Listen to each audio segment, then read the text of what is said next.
Dave, maybe talk about, are we seeing, will we see maybe, if not now, changes to some of the underwriting, whether it's from a D&O perspective or a cyber perspective?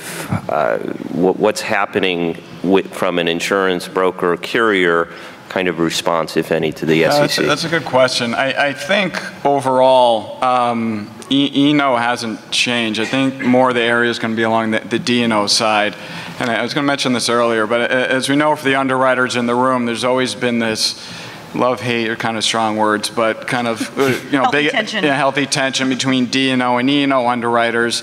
I've been a long time since I've done D&O, but we've all been, E&O underwriters have been in that call or received a call from a D&O team leader where they said, we need you to waive your warranty so we can get this deal, and then the fun conversations that happen after that. So it's one of the few areas that I've seen come out in a while. Maybe, network security is also mentioned along with, reminds a lot of people of EPL back in the day, how EPL underwriters can work with D&O.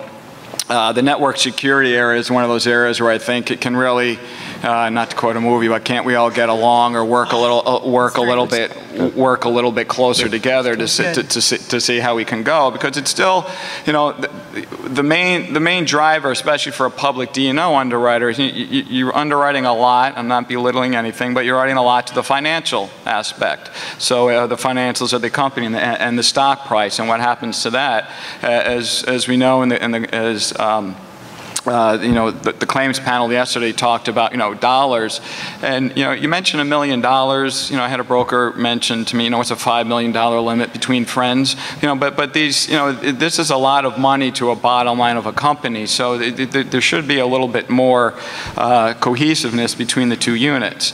I won't take credit, but these are Jennifer's questions. Oh, great. If you don't like it, it's not no, I think they're they're excellent questions, because this is kind of inherent, as I mentioned, what E&O underwriters ask. I mean, we underwrite to specific questions, but you get really a general feel of the organization.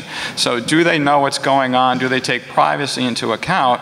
And even these 7 questions really can give you a feel of what the organization is like. And from a D&O perspective, remember too, D&O has been around a lot longer than E&O. So I think one of the stats yesterday was only 20% of the companies have network security or cyber insurance. So that's 80% don't.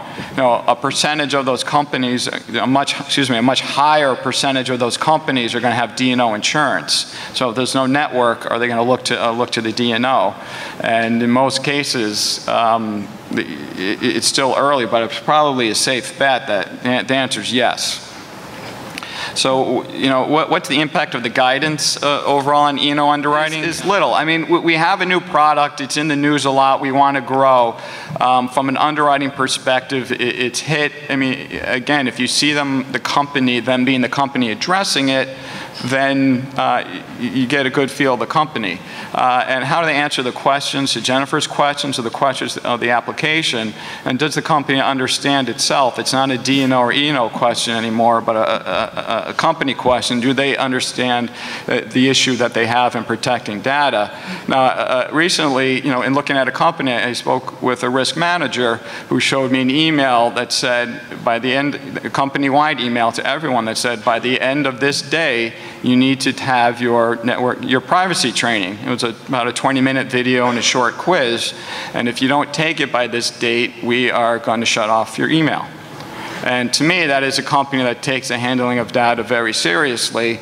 The sadistic side of me wonders how many people are going to say, I never received that email, and what happened? So we get, in viewing that, because we're all approaching the risk manager, whether from the broker side or from the underwriting side, to me that's a risk manager that understands what's going on.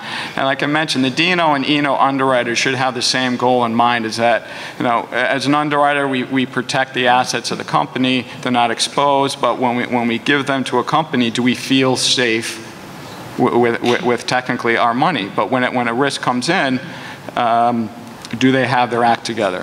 I do